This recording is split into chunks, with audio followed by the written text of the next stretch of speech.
अस्सलामु अलैकुम वरहमतुल्लाहि वबरकातुहू।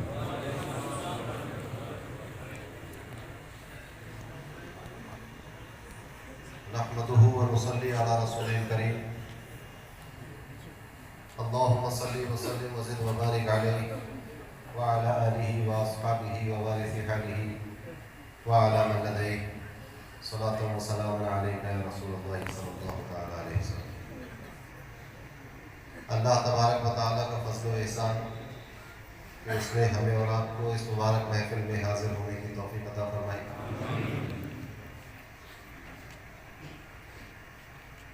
शहीद बगदाद आलिम रब्बानी हज़रत मौलाना शाह हुसैनुल हक़ मोहम्मद आसिम कादरी मुहद्दिस बदायूनी रहमहुल्लाह के उर्स की महफिल है। 4 मार्च 2014 को बगदाद की सरजमीन पर आपकी शहादत हुई। वहीं गौसे आज़म रज़ियल्लाहु ताला अन्हु की मज़ार मुबारक के साए में और उसके करीब आपको दफन किया गया। आप वहीं आराम फरमा रहे हैं।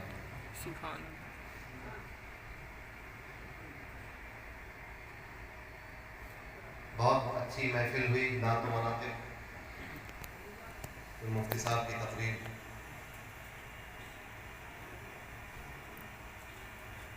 बहुत दिनों से हालात के पेश नज़र आरास और प्रोग्राम मुलतवी किए गए थे सब। इस बार कुछ रुख्सत मिली और आसानी नज़र आई तो नाज़िम आला आस्ताने आलिया कादरिया बिरादर मोहतरम हज़रत हाफिज़ अब्दुल क़य्यूम कादरी राजी साहब ने ये फ़ैसला लिया कि इस बार शहीद बगदाद के उर्स की महफिल और लंगर किया जाए। इसके नतीजे में आप हजरात यहाँ इस महफिल में तशरीफ़ फरमा हैं।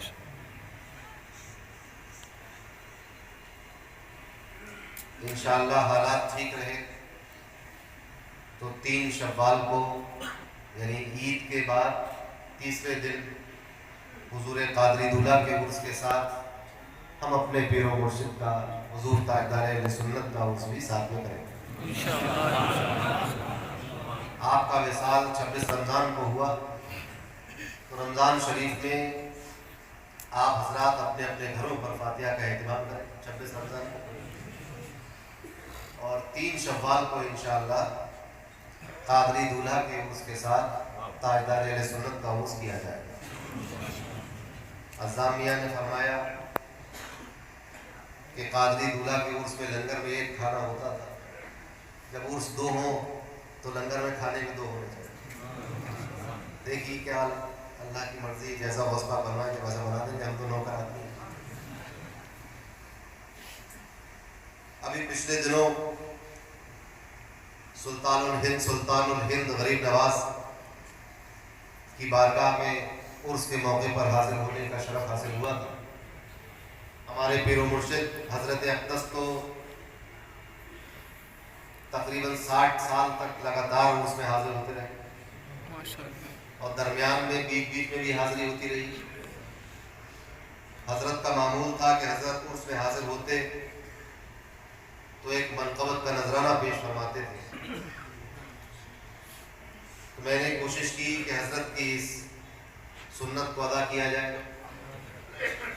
तो मैं पिछले अभी 6 रजब को सुल्तानुल हिंद की बारगाह में हाजिर हुआ तो चंद अशार हो गए थे, वो समात फरमा लें।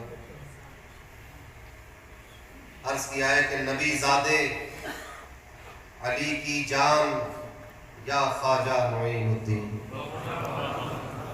नबी ज़ादे अली की जान या ख्वाजा मोइनुद्दीन, तुम ही हो हिंद के सुल्तान या ख्वाजा मोइनुद्दीन, तुम ही हो हिंद के हमें कोई शक नहीं है, कोई तरद्दुद नहीं है, हमें कोई तज़ब्ज़ुब नहीं है, हमें कोई इसमें किसी तरह का रैब और गुमान नहीं है, बल्कि यकीन कामिल है कि जिस तरह गौसे आज़म बादशाह औलिया है, सुल्तानुल औलिया है, नबी करीम सल्लल्लाहु अलैहि वसल्लम सैयदुल मुरसलीन है।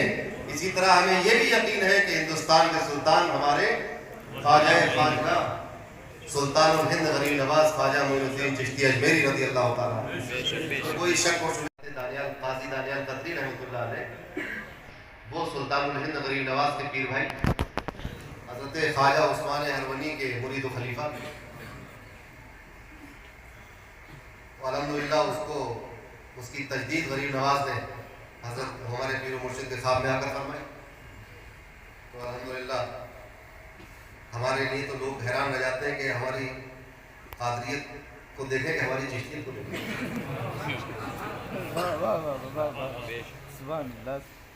ये ख्वाहिश है किसी दिन ख्वाब में दीदार हो जाए, निकालो दिल का ये अरमान या ख्वाजा मोइनुद्दीन, निकालो दिल का ये अरमान या ख्वाजा मोइनुद्दीन।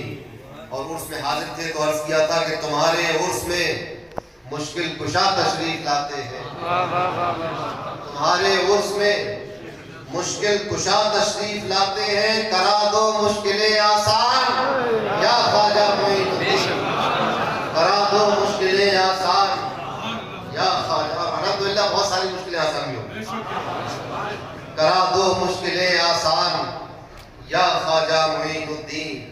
और इस मफ़हूम को भी देखे मालूम कि रसूलुल्लाह ने हिंदुस्तान तुमको अता कर दे, तुम्हारे साथ जो किया वो किया, हम तो उसको पता नहीं।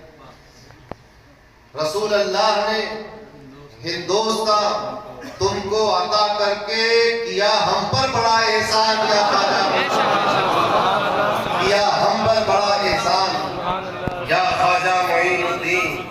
रसूल अल्लाह ने हिंदुस्तान तुमको अता करके किया हम पर बड़ा एहसान या ख्वाजा मोइनुद्दीन। और दुआ कर दीजिए ऐसी कि हम हिंदी गुलामों को, दुआ कर दीजिए ऐसी कि हम हिंदी गुलामों को बुला ले अब शहे जीलान या ख्वाजा मोइनुद्दीन, बुला ले अब शहे जीलान या ख्वाजा मोइनुद्दीन। और ये एक इस्तिगासा है, रहे अमनो अमा आराम और राहत मुल्क में कायम, रहे अमनो अमा आराम और राहत मुल्क में कायम, ये जारी कीजिए फरमान या ख्वाजा मोइनुद्दीन, ये जारी कीजिए फरमान या ख्वाजा मोइनुद्दीन। और अर्ज किया है कि गुलामों के लिए बगदाद है, तैबा है, बतहा है, गुलामों के लिए बगदाद है, तैबा है, बतहा है, तेरा दरबार आली शान या ख्वाजा मोइनुद्दीन, तेरा दरबार आली शान या ख्वाजा मोइनुद्दीन। गुलामों के लिए बगदाद है, तैबा है, बतहा है। जब हुजूर कादरी दूल्हा को बगदाद जाने के लिए पासपोर्ट हिंदुस्तान की हुकूमत ने नहीं दिया, जो उस वक्त हिंदुस्तान में अंग्रेजों की हुकूमत थी, तो बगदाद शरीफ जाने के लिए पासपोर्ट नहीं दिया। उस जमाने में हर सफर के लिए नया पासपोर्ट इशू होता था। तो अब 11वीं शरीफ आने वाली है, बगदाद शरीफ नहीं जा पा रहे, बम्बई से वापस आ गए, तो कहाँ गए? अजमेर शरीफ गए। और अजमेर शरीफ रहे, जब तक रहना था रहे, फिर उसके बाद गरीब नवाज ने इशारा फरमाया कि जाओ हैदराबाद से पासपोर्ट ले लो। आप सोचिए कि उस वक्त हैदराबाद हिंदुस्तान की रियासत नहीं थी। ब्रिटिश गवर्नमेंट का जो हिंदुस्तान था, हैदराबाद उसकी रियासत नहीं थी, मगर अजमेर से जो हुकूमत चल रही है उसकी रियासत में हैदराबाद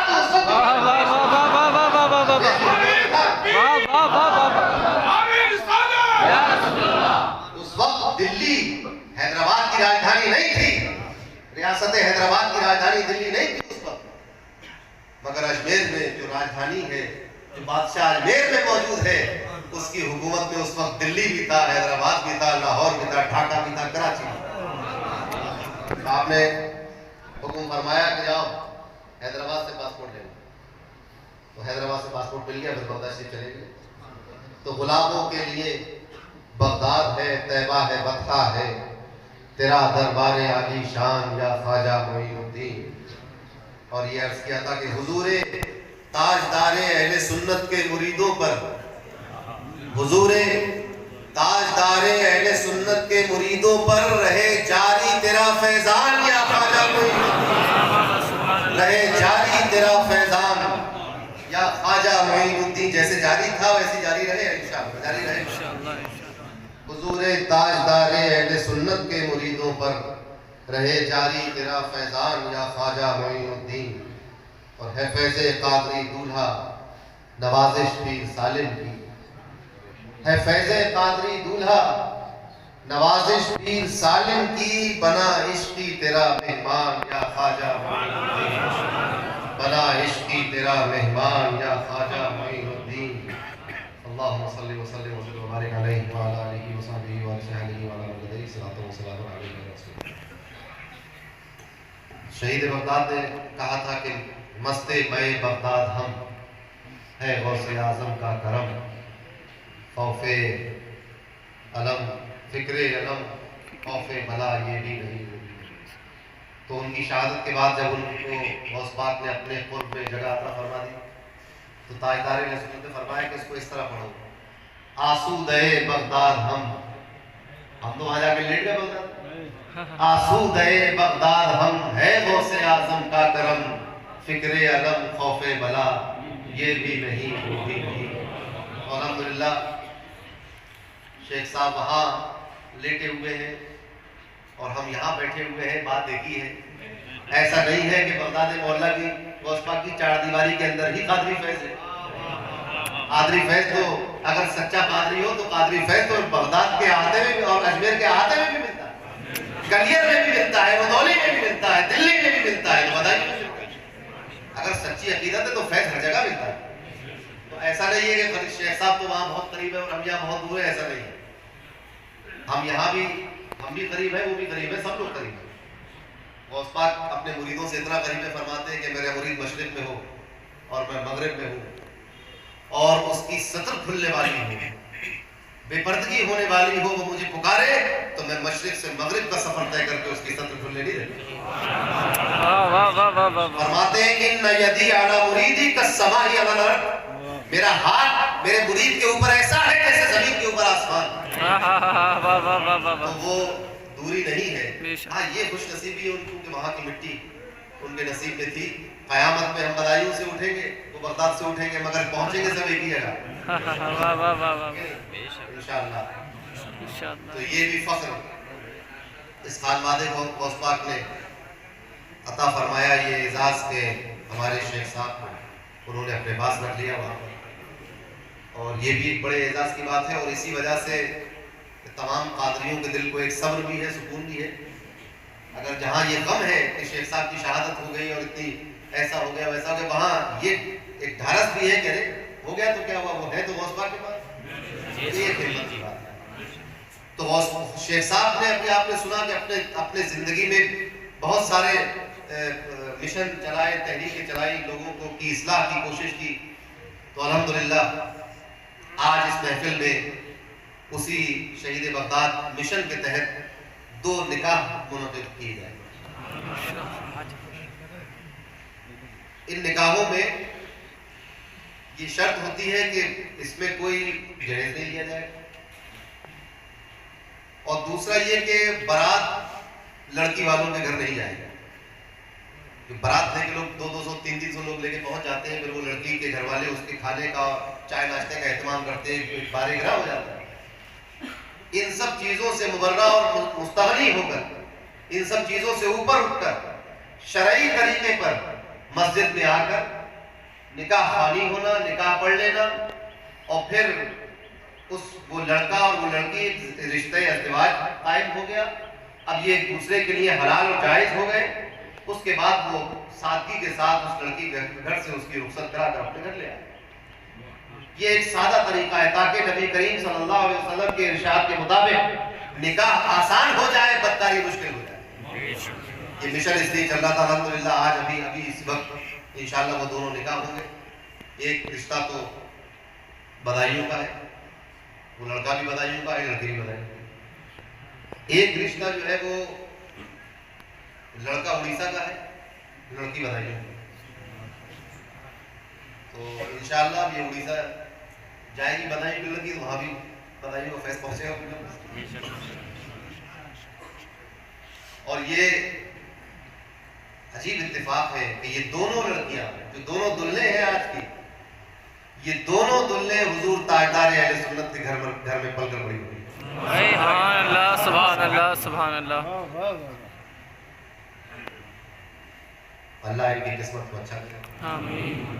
और ये दोनों दूल्हा हैं, ये इस निस्बत से अज़ामिया के दामाद भी हुए।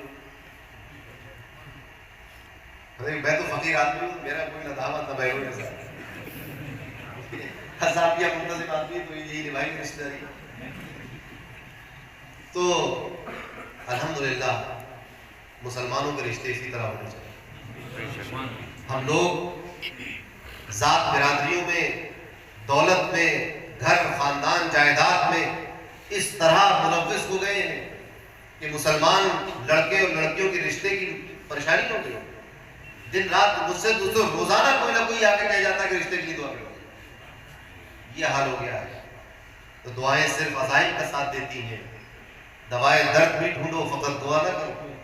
हमें इसका हल भी तलाश करने की जरूरत है। और अल्हम्दुलिल्लाह शहीद वक़ात वेलफेयर फाउंडेशन ट्रस्ट जो है वो कोशा है, मुस्तकिल चलता रहता है, उसके जिम्मेदारान यहाँ बैठे। तो अभी उसी के तहत यहाँ पर 2 निकाह होंगे और